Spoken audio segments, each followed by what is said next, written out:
కేంద్రంలో అధికారంలో ఉన్న బీజేపీ ప్రభుత్వం ఇష్టానుసారంగా గ్యాస్ ధరలు పెంచడం వల్ల దేశ ప్రజలపై కోట్లాది రూపాయల పెను భారం పడుతుందని సిపిఐ విజయవాడ నగర కార్యదర్శి జి కోటేశ్వరరావు ఆవేదన వ్యక్తం చేశారు.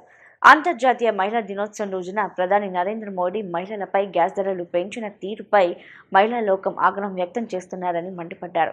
పెంచిన గ్యాస్ ధరలను తగ్గించాలని హనుమాన్పేట సిపిఐ ఆధ్వర్యంలో వినూత్న రీతిలో మహిళలకు నిరసన కార్యక్రమం చేపట్టారు. పెంచిన గ్యాస్ ధరలను తగ్గించాలని, లేని పక్షంలో ఆందోళన ఉధృతం చేస్తామని హెచ్చరించారు. కేంద్రంలో అధికారంలో ఉన్న బీజేపీ ప్రభుత్వం ఇష్టానుసారంగా గ్యాస్ ధరలు పెంచడం వల్ల దేశ ప్రజలపై కోట్లాది రూపాయల పెను భారం పడుతుందని సిపిఐ విజయవాడ నగర కార్యదర్శి జి కోటేశ్వరరావు ఆవేదన వ్యక్తం చేశారు. అంతర్జాతీయ మహిళా దినోత్సవం రోజున ప్రధాని నరేంద్ర మోడీ మహిళలపై గ్యాస్ ధరలు పెంచిన తీరుపై మహిళా లోకం ఆగ్రహం వ్యక్తం చేస్తున్నారని మండిపడ్డారు.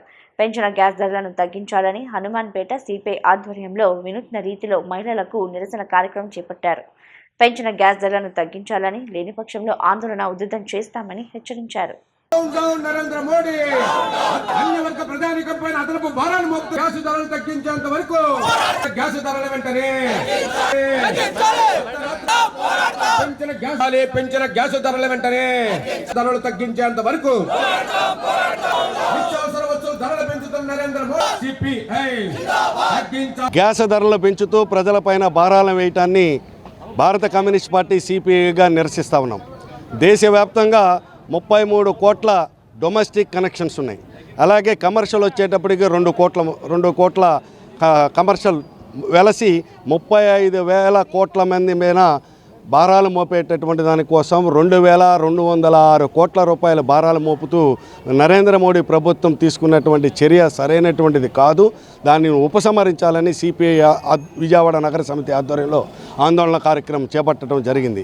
ఇప్పటికే నరేంద్ర మోడీ అధికారంలోకి వచ్చిన తర్వాత అనేక సార్లు గ్యాస్ ధర 2 రూపాయలు, 3 రూపాయలు, 5 రూపాయలు కాదు, అమాంతంగా 60 రూపాయలు, 90 రూపాయలు పెంచినటువంటి పరిస్థితి, చాలా తీవ్రమైనటువంటి ఇబ్బందులు పడేటటువంటి పరిస్థితి ప్రజలపైన ఉన్నది. ఇప్పటికే నిత్యావసర వస్తువుల ధరలు ఆకాశాన్ని అంటినటువంటి నిత్యావసర వస్తువుల ధరలతో పాటుగా ఈ గ్యాస్ ధరలు పరోక్షంగానే కాదు, ప్రత్యక్షంగా గ్యాస్ ద్వారా తయారయ్యేటటువంటి ఉత్పత్తులన్నిటిపైన ద్వారా కూడా ప్రజల మీద పరోక్ష భారం పడేటటువంటి పరిస్థితి ఉన్నది. నిన్న కాక మొన్న చూసినట్లయితే సోషల్ మీడియాలో పశ్చిమాసియాలో జరుగుతున్నటువంటి యుద్ధం ఏదైతే ఉందో, యుద్ధం వలన రాబోయేటటువంటి కాలంలో డీజిల్, పెట్రోల్, గ్యాస్ కొరత ఏర్పడేటటువంటి ప్రమాదం ఉన్నదనేటటువంటిది అనేది ప్రచారం జరుగుతున్నటువంటి తరుణంలో కేంద్ర పెట్రోలియం శాఖ మంత్రులు హర్సింగ్ సింగ్ గారు ప్రకటన చేశారు. ఏమని? ఎటువంటి కొరత లేదు, ప్రజలపైన ఇబ్బంది పడాల్సినటువంటి పరిస్థితి లేదు, భారాలు కూడా వెయ్యమని చెప్పి నిన్న కాక మొన్న ప్రకటన చేశారు. ఈరోజు మహిళా దినోత్సవం, మహిళలందరూ కూడా మహిళా దినోత్సవం జరుపుకుంటున్నటువంటి పరిస్థితుల్లో ముఖ్యంగా మహిళలపైన, వంటింటికి లో పనిచేసేటటువంటి మహిళలపైన ఈ గ్యాస్ ధర పెంచడం అనేటటువంటిది దుర్మార్గమైనటువంటి చర్య. కాబట్టి ఈ పెంచినటువంటి గ్యాస్ ధరల్ని తగ్గించాలని చెప్పి సిపిఐగా డిమాండ్ చేస్తూ ఉన్నాం. అదే క్రమంలో మన రాష్ట్రంలో ఉన్నటువంటి చంద్రబాబు నాయుడు గారు, పవన్ కళ్యాణ్ గారు, మీరు కేంద్రంలో భాగస్వాములుగా ఉన్నారు కాబట్టి కేంద్ర ప్రభుత్వం పైన ఒత్తిడి తీసుకొచ్చి ఆ భారాలను కూడా తగ్గించేటటువంటి పరిస్థితిలో వీరి తెలుగుదేశం వారు అలాగే జనసేన వారు ప్రయత్నం చేయాలని చెప్పి డిమాండ్ చేస్తున్నాం. పెంచినటువంటి ఆ గ్యాస్ ధరలు బేషరతుగా ఉపసంహరించాలని సిపిఐగా డిమాండ్ చేస్తాం.